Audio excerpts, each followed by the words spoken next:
तो बेटा आज हम करेंगे एसेक्सुअल रिप्रोडक्शन। तो एसेक्सुअल रिप्रोडक्शन जैसा कि हमने पहले भी डिस्कस किया था कि in asexual reproduction no parents are required, only one parents is there.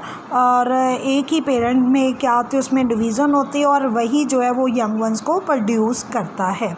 तो एसेक्सुअल रिप्रोडक्शन में क्या होता है, एक सिंगल पेरेंट की ज़रूरत है या a single parent is involve in the formation of a new individual without the fusion of gametes.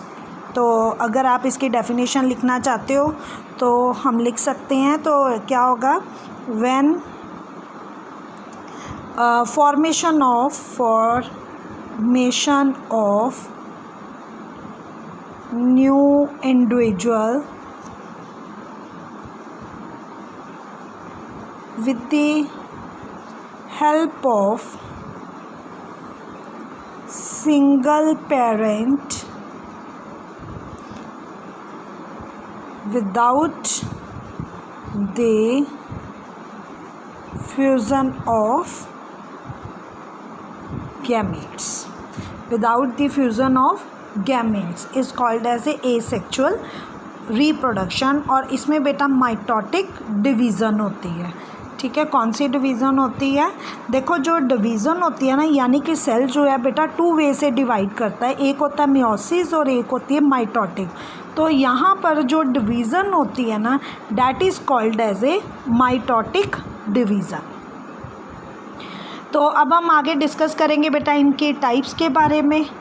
तो जो एसेक्सुअल रिप्रोडक्शन है, यानी जो ऑर्गेनिज़म है डिफरेंट वे से डिवाइड कर सकता है।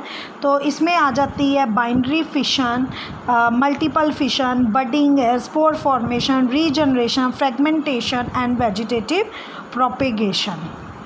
ठीक है, तो डिफरेंट वे है जिसमें कि जो एक ऑर्गेनिज़म है वो यंग वंस को प्रोड्यूस करता है। तो सबसे पहले we will discuss about the fission. तो बेटा ये जितने भी हम लोग एसेक्सुअल रिप्रोडक्शन कर रहे हैं, these are very important for CBSE board exam, और आपको इनमें से कोई एक क्वेश्चन ज़रूर आएगा एसेक्सुअल रिप्रोडक्शन का 2 और 3 मार्क्स में। तो इसको आपने ध्यान से करना है। फिशन का मतलब होता है बेटा टूटना। फिशन का मतलब क्या होता है? टूटना। तो इस फिशन में हम लोग पहले डिस्कस करेंगे बाइनरी फिशन मतलब एक से दो चीज़ों में कन्वर्ट होना। जैसे यहाँ पर एक पिक्चर दिखाई गई है कि ये आपको अमीबा है, ये अमीबा है। इस अमीबा में पहले ये जो न्यूक्लियस है ये डिवाइड कर रहा है, एक से दो में कन्वर्ट हो गया, फिर उसके बाद इसकी आउटर बॉडी जो है वो डिवाइड कर जाती है, तो ये 2 सेल्स में कन्वर्ट हो जाता है, यानी एक अमीबा जो है वो 2 अमीबाज में कन्वर्ट हो गया। ठीक है, तो this type of division is called as a binary fission. So for unicellular organism, तो ये जो फिशन है ये किस में हो रही है? यूनिसेलुलर ऑर्गेनिज़म में। सेल डिवीज़न और fission leads to the creation of new individual. तो यूनिसेलुलर ऑर्गेनिज़म में जो सेल डिवीज़न है उसे हम क्या कहते हैं? फिशन भी कहते हैं, जिसमें नए इंडिविजुअल बनता है। Many different patterns of fissions have been observe. Many bacteria and protozoa simply split into 2 equal halves during cell division. तो जब बैक्टीरिया और प्रोटोजोआ की डिवीज़न होती है तो वो सिंपली 2 में डिवाइड हो जाते हैं।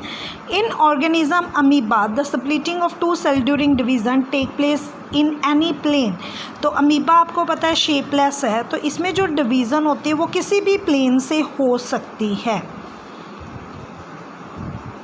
ठीक है, however some unicellular organisms show somewhat more organization of their bodies, such as seen is leishmania, which cause kala azar, which have a whip-like structure at one end of the cell.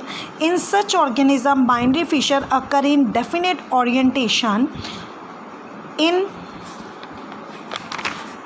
relation to these structure.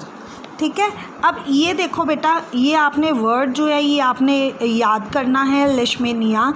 इसमें क्या होता है, ये कौन सी बीमारी create करता है? काला अज़र जो है ये डिसीज़ क्रिएट करता है। ये तो इसमें क्या होता है कि ये जो लेशमेनिया देखो होती है उसके अंदर भी फिशन ही है, लेकिन फिशन के लिए क्या चाहिए उसको? एक डिफरेंट ओरिएंटेशन, यानी एक अलग ओरिएंटेशन, यानी कि उसको एक अलग डायरेक्शन की ज़रूरत होती है, या एक ख़ास डायरेक्शन से ही वो डिवाइड करती है। जैसे अमीबा में तो जो मान लो अगर ये डिवीज़न यहाँ से हो रही है तो ये डिवीज़न यहाँ से भी हो सकती है, यहाँ से भी हो सकती है, इधर से भी हो सकती है। तो सेल जो है वो मतलब दो पार्ट्स में डिवाइड हो जाएगा। लेकिन जो लेशमैनिया ना उसमें अंदर क्या होता है, डेफिनेट ओरिएंटेशन होती है, मतलब एक स्पेसिफिक साइट होती है और वहीं से ही उसकी जो क्या कहते हैं डिवीज़न होती है।